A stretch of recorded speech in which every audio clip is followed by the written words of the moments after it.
올해 한 해 동안 수고할 하나님의 일꾼들을 하나님께서 일일이 기억하여 주시옵소서. 수고하고 애쓴 모든 것들이 주의 나라의 큰 상급이 되어지게 하시고 이 땅에서도 하나님의 축복의 통로로 쓰임받는 역사가 있게 하여 주시옵소서. 이 시간에 하나님의 말씀을 듣기를 원합니다. 마음 문이 열리게 하여 주시옵소서. 가슴이 뜨겁게 하여 주시옵소서. 영의 귀가 열리게 하여 주시옵소서. 영안이 열려지는 역사가 있게 하여 주시어서 하나님의 말씀의 능력으로 새로워지는 역사가 있게 하옵소서. 감사드리며 우리 주 예수의 이름으로 기도하옵나이다. 아멘. 할렐루야. 이 시간에 하나님께서 저와 여러분에게 주시는 말씀은 민수기 9장 1절로 5절 말씀으로 율례와 규례에 따라 유월절을 지키라, 이러한 제목으로 하나님의 말씀을 선포하도록 하겠습니다. 우리 제목을 다 함께 큰 소리로 읽어봅니다. 시작. 율례와 규례에 따라 유월절을 지키라. 이스라엘 백성들이 애굽에서 출발하여서 이제 시내산에 오르고 하나님의 말씀을 받습니다. 이제 광야에서 하나님께서 명하시기를 성막을 지켜야 하셨고, 그리고 이제 성전에 기물들을 만들어서 배치하게 하셨습니다.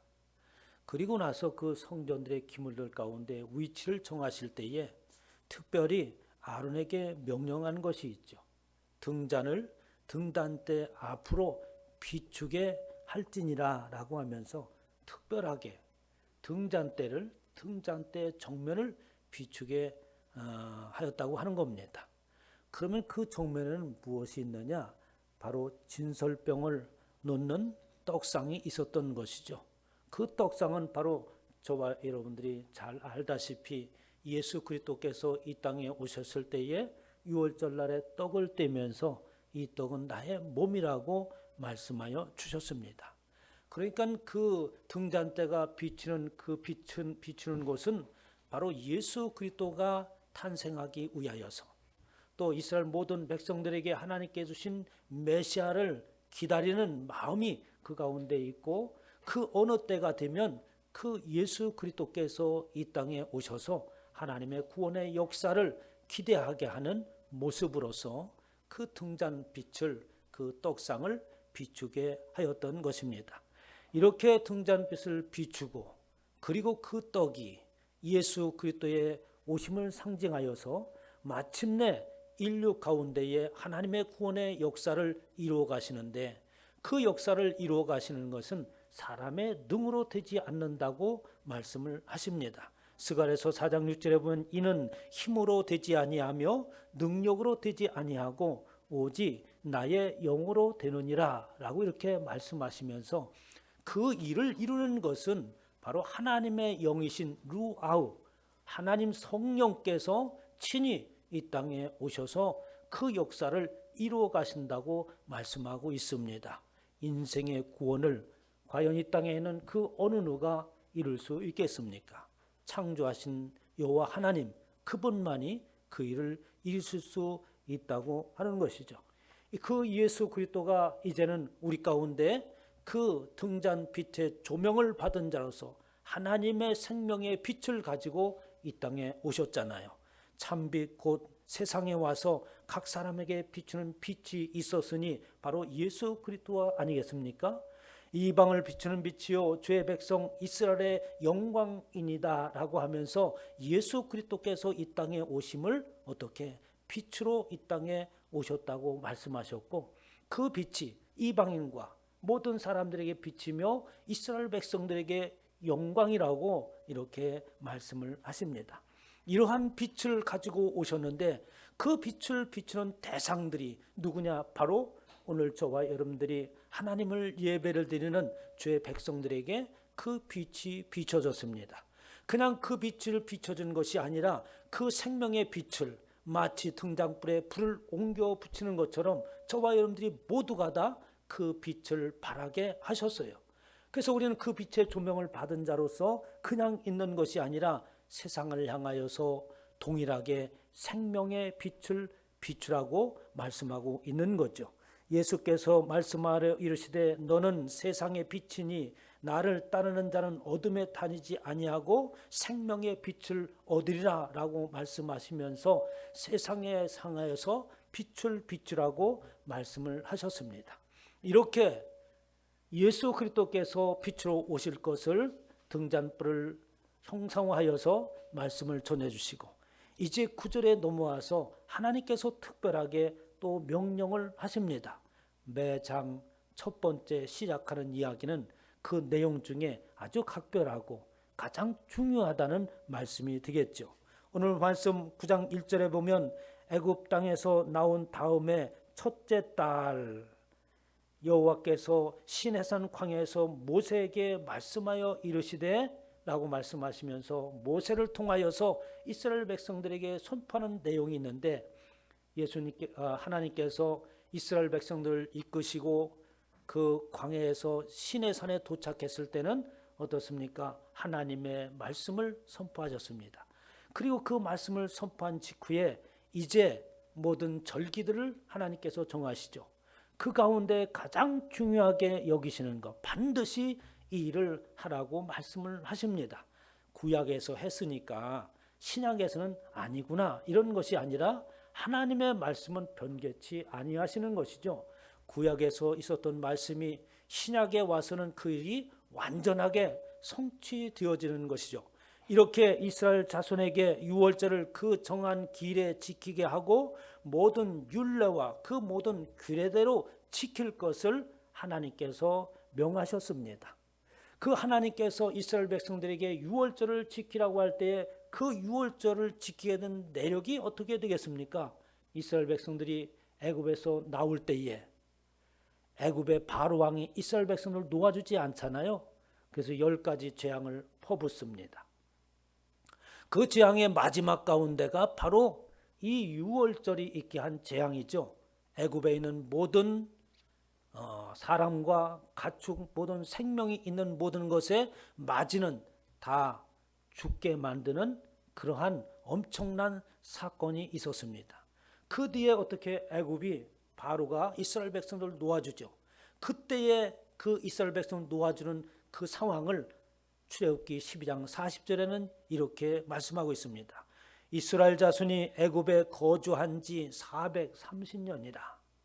애굽에 거주한 지 430년이라고 하는 이 이야기는 왜 하겠어요? 드디어 마침내 오랜 시간이 걸려서 드디어 하나님의 일을 이루기 위하여서 이스라엘 백성들을 출발시켰다고 하는 강조의 말씀이 아니겠어요? 430년이 되어서 그렇게 기다리던 그 일이 마침내 이루어졌다. 430년이 끝나는 그날에 여호와의 군대가 그렇게 오랜 시간 동안 장구의 시간이 필요했던 것은 그 이스라엘 백성들을 그냥 구원하는 것이 아니라 하나님의 군대로 부르기 위하여서 하나님의 군대를 조직하기 위한 시간이었습니다. 여호와의 군대가 다 애굽에서 나온즉 이 밤은 그들을 애굽 땅에서 인도해 내심으로 이 밤이 어떤 밤이겠습니까? 바로 유월절 밤입니다. 이렇게 인도하여 내심으로 말미암아 여호와 앞에 지킬 것이니 이는 여호와의 밤이라 이스라엘 자손이 다 대대로 지킬 것이니라 라고 말씀하시면서 이 유월절 여호와의 밤을 반드시 대대로 자손 대대로 지킬 것을 말씀하고 있습니다. 이렇게 유월절을 지키는 그 행사가 이제는 어떻게 신약에 넘어와서 유월절을 지키는데 예수님께서 십자가에 달리시긴 그 전에 아주 중요한 순간 아니겠어요? 마지막 때가 되었을 때에 예수님께서 무슨 일을 하셨을까? 유월절을 지키라고 명령을 하십니다. 마태복음 26장 18절에 이르시되 성 안에 아무에게 가서 이르되 선생님 말씀이 내 때가 가까이 왔으니 내 자들과 함께 유월절을 내 집에서 지키겠다 하시더라 하라 하시니 라고 하면서 제자들에게 그 마지막 유월절을 지키기 위하여서 명령을 하십니다. 그런데 그 명령을 하실 때에 가만히 말씀을 살펴보면 참 이상한 말씀을 하시는 거예요. 뭐냐면 성 안에 들어가서 아무에게 가서 선생님 말씀이 내 때가 가까웠으니 내가 유월절을 선생님께서 지키게 한다고 하시니까 그에게 가서 얘기하면 유월절을 지킬 수 있도록 마련해 놓았을 것이다 라고 이렇게 말씀을 하시는 거예요. 그럼 아무에게라고 하는 말이 뭡니까? 도대체 아무나 붙들고 얘기하면 그 사람이 그렇게 말할 거란 얘기인지, 아마도 이 이야기를 들었던 예수님의 제자들은 물음표를 가지고 성 안으로 들어갔을 거예요. 그래서 이 말씀이 다른 성경 구절은 어떻게 쓰여 있는가라고 살펴보니까 마태복음에는 아무개라고 말을 하고 있지만 마가복음, 누가복음에는 물동이를 지고 가는 사람이라고 말하고 있어요. 그런데 이 말을 가만히 살펴보면 아무개라고 하는 단어를 쓸 때에 이 목적격을 쓰고 남성이라고 하는 단수 이렇게 단어를 쓰고 있습니다. 그러면 물동을 지고 가는 사람 이렇게 했을 때 물동이는 여자가 집니까? 남자가 집니까? 에? 이 물동을 지고 가는 사람을 남자로 표현하고 있어요. 그래서 헬라어 단어는 이 남성 명사가 있고 여성 명사가 있습니다. 그러니까 성이 있는 거예요. 그런데 물동이를 지고 가는 사람은 당연히 여성이라고 하는 문법을 써야 되는데 남성이라고 표현하고 있는 거예요. 아무리 살펴봐도 아무개라는 단어나 또 물동이를 지고 가는 사람을 남성으로 표기하신 것을 볼 때에 좀 이상하긴 합니다. 예수님께서 무슨 뜻이 있어서 그렇게 말씀을 하셨을까? 예수님께서 아무개 물동을 지고 가는 사람은 그 사람을 지적하였습니다. 그 사람은 그냥 아무나 갖고 붙잡고 가서 유월절을 지낼 수 있도록 장소를 마련하라 라고 하는 것이 아니라 이미 예수 그리스도께서는 그들이 예수님께서 유월절을 지낼 수 있도록 준비할 수 있는 자요, 준비할 수 있도록 했던 자가 그들이었습니다. 그들이 물동을 지고 가는 사람을 만나자 그들이 큰 방을 이미 마련해 두었고, 그리고 유월절 그 먹을 것을 배설해 놓았던 것을 볼 수 있는 것이죠. 그러면 도대체 예수님께서 그 유월절을 잡수실 때에, 유월절을 지낼 때 아무개라고 하는 단어와 물동을 지고 가는 사람은 누구를 이야기하고 있는 것일까? 그냥 물동을 지고 가는 누구를 만나면 된다는 의미가 아닌 것을 성경에서 찾을 수가 있습니다. 요한복음 4장 7절에 보면 예수님께서 사마리아에 내려가시죠. 그때 사마리아에 내려갔을 때 한 우물가에 예수님께서 이르십니다. 그때 물을 길러 오는 여자를 만나게 되지요. 물동을 이고 오는 여자를 만나게 됩니다. 사마리아 여자 한 사람이 물을 길러 왔음에 예수께서 물을 좀 달라 하시니 라고 하면서 예수님께서 그 여자를 보고 내게 마실 물을 달라고 이야기를 합니다. 그런데 이 여자가 대답하기를, 아니 어떻게 유대인이 이 이방 사마리아 사람에게 물을 달라 하십니까? 라고 이야기를 합니다. 많은 의미가 포함된 얘기지만 이스라엘 백성들과 유대인들과 사마리아는 서로 상종하지 않는 자들이었어요. 그들은 사마리아에 성전을 짓고 사마리아에서 예배를 드리고 유대인들은 에루살렘이라고 하는 그곳에서 예배 드리니까 사마리아와 이스라엘은 어떻게 구분되어 있는 상황인 것입니다. 그래서 예수님께서 왜 나에게 물을 달라고 하십니까? 라고 말을 하자 예수님께서 이런 말씀을 하시는 거예요. 내가 주는 물을 마시는 자는 영원히 목마르지 아니하지니 내가 주는 물은 그 속에서 영생하도록 솟아나는 샘물이 되리라 라고 이렇게 말씀을 하십니다.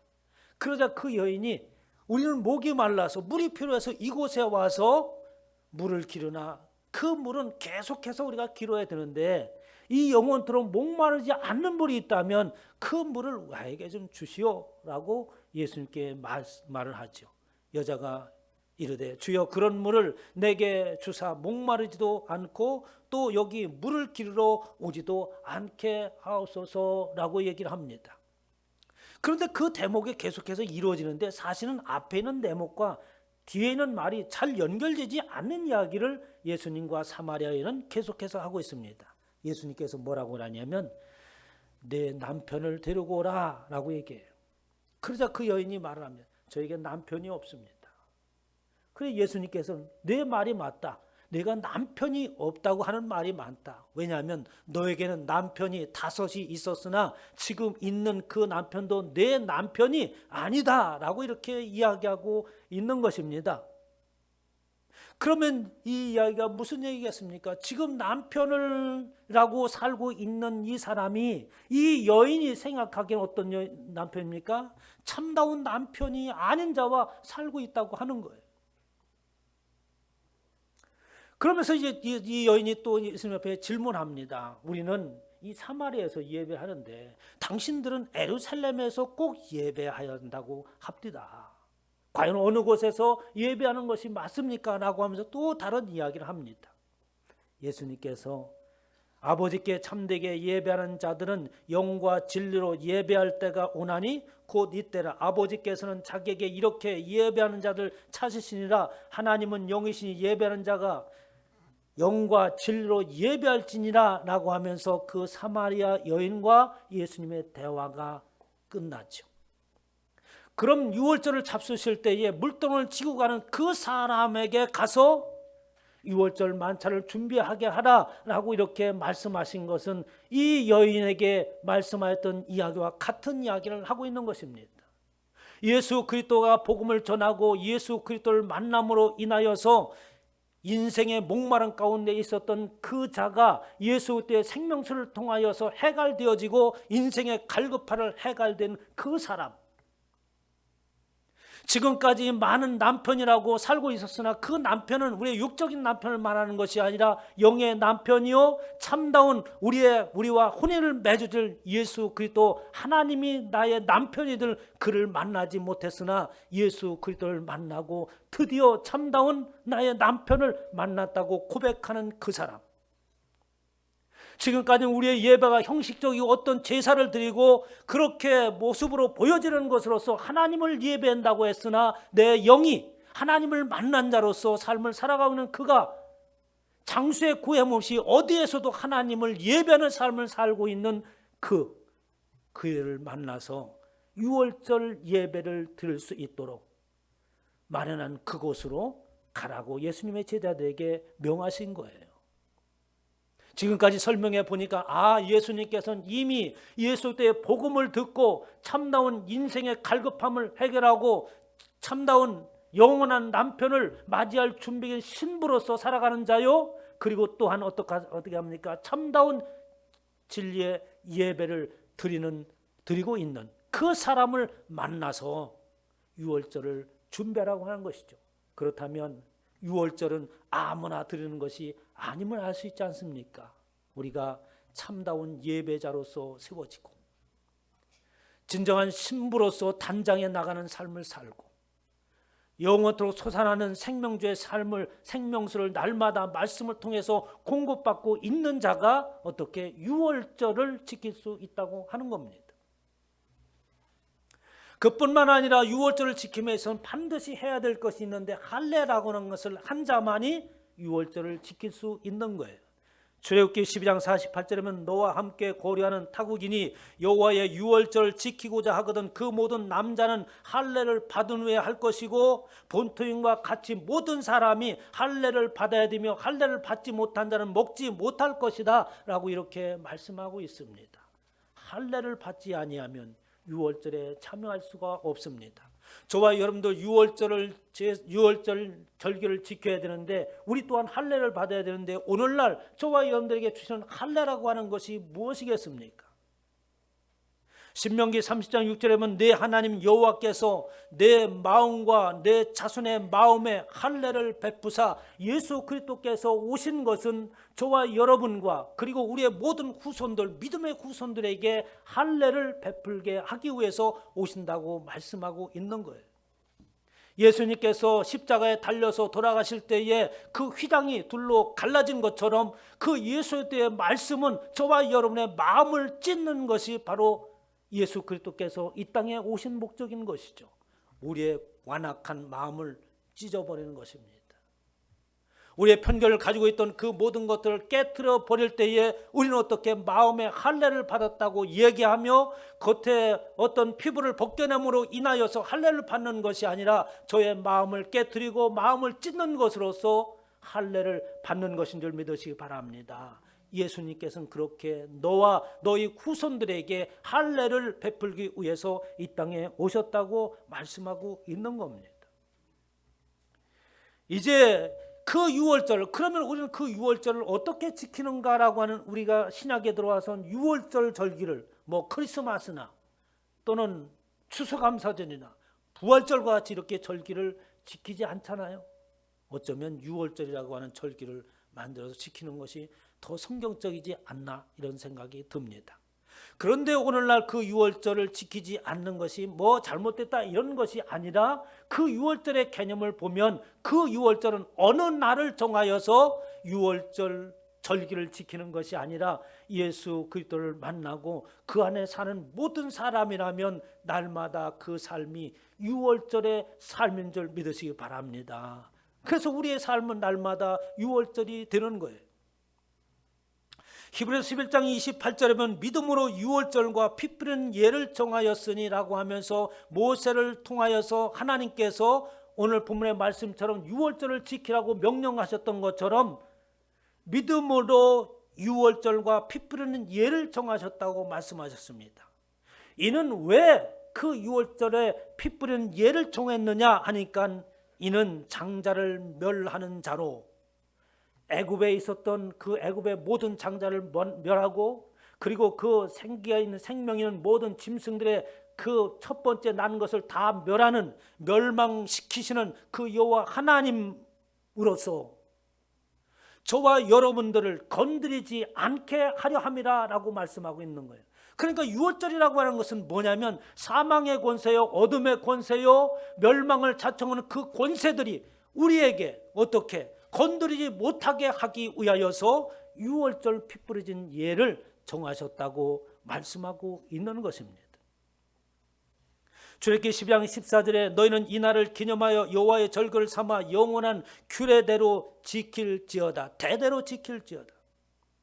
내가 그 밤에 애굽 땅에 두루다니며 사람이나 짐승 막론하고 애굽 땅에 있는 모든 처음 나는 것을 다 치고 애굽의 모든 신을 내가 심판하리라. 내가 애굽 땅에 칠 때에 그 피가 너희가 사는 집에 있어서 너희를 위하여 표적이 될지라. 내가 피를 볼 때에 너희를 넘어가리니 재앙이 너에게 내려 멸하지 아니하리라 라고 하면서 그 이야기를 말하는 것을 바로 그 멸하는 자로 너희를 건드리지 않게 하려는 것이죠. 그러니까 유월절이라고 하는 것은 양을 잡아서 문설주에 피를 뿌리고 사망의 권세가 넘어가게 한 것입니다. 저와 여러분에게는 그러면 그 유월절 양을 잡아서 여러분 집 앞에 문 앞에 피를 발랐나요? 예수 그때의 보혈의 피가 우리의 심령 가운데 부어진 줄 믿으시기 바랍니다. 영의 눈으로 보면 우리에게는 예수 그리스도의 피가 흐르고 모든 면에서 예수 그리스도의 피가 우리 안에 있는 거예요. 그래서 사망이라고 하는 그것이 우리를 접근하지 못하게 되는 것입니다. 시편 18편 8절에 보니까 사망의 줄이 나를 얽고 불의 창수가 나를 두렵게 하였으며, 저와 여러분이 이 땅에 살아가는 그 사람들이 가장 두려워하는 것이 뭐겠어요? 죽음이라고 하는 것이 않습니까? 왜 코로나를 두려워합니까? 혹시 내가 잘못돼서 무슨 일이 생길까 봐 두려워하는 거잖아요. 사망의 줄이 나를 얽고 불의 창수가 나를 두렵게 하였으며, 이렇게 모든 사람들은 사망을 두려워하고 살아갑니다. 아니 그것을 애써 잊어버리려고 하고 죽음과는 나와는 거리가 먼 것처럼 생각하고 있으나, 조금만 뒤를 돌아보고 생각해보면 이거 참 예측할 수 없는 불안의 덩어리 속에서 살아가는 것이 인생이잖아요. 음부의 줄이 나를 두르고 사망의 올무가 내게 이르렀도다. 그렇습니다. 우리는 이미 사망에 사로잡힌 자여 그 안에서 건져받을 수 없는 자입니다. 모든 인생들이 사망의 바다에서 늪에서 허우적거리고 있고 이미 죽은 자와 같은 삶을 살아가고 있었어요. 예수 그리스도만이 그 사망 가운데서 건질 수 있는 것이죠. 마태복음 4장 10절에 흑암에 앉은 백성이 큰 빛을 보았고, 예수 그리스도께서 이 땅에 유월절 어린 양으로 피 뿌리기 위해서 이 땅에 오셨습니다. 사망 가운데 흑암 가운데 있던 저에게 생명의 빛이 비추게 된 것이죠. 내가 진실로 진실로 너에게 이르노니 내 말을 듣고 또 나 보내신 이를 믿는 자는 영생을 얻고 심판에 이르지 아니하나니 사망에서 생명으로 옮겼느니라 라고 하면서 이미 우리는 어떻게 사망에서 생명으로 옮겼다고 말씀하고 있습니다. 그러면서 고린도서의 사도 바울이 말하기를 우리를 바라보라. 사망아 너의 이기는 것이 어디 있느냐? 예수 그리스도를 만난 저와 여러분들은 그렇게 두려웠던 사망이 우리 앞에서 이미 떠나간 줄 믿으시기 바랍니다. 다른 것이 축복이 아니라 그것이 축복이죠. 사망은 너의 쏘는 것이 어느냐? 모든 인생들을 괴롭게 하고 절망과 좌절에 빠뜨리는 그 사망아, 찾아볼래도 찾아볼 수가 없어요. 왜? 예수 그리스도의 생명의 빛 앞에 우리는 서 있기 때문에 그런 거지. 그러면서 계시록 2장 11절에 말을 합니다. 귀 있는 자는 성령이 교회들에게 하시는 말씀을 들을지어다. 성령의 모든 말씀에 보면 예수님께서 말씀하실 때 귀 있는 자는 귀를 가지고 있는 자는 성령이 교회들에게 말씀하시는 그 음성을 들으라고 말씀하고 있습니다. 그 귀 있는 자들이라는 뭐냐면 원어대로 보면 귀를 가지고 있는 자는 이런 말이에요. 고영란 여사님 귀가 있어요? 어떤 귀를 가지고 있습니까? 무슨 귀를 가지고 있어요? 세상의 사람들하고 다른 당나귀 귀를 가지고 있습니까? 하나님의 말씀을 들을 수 있는 귀를 가진 줄 믿으시기 바랍니다. 어느 순간인가 하나님의 음성을 듣는 귀가 생겼어요.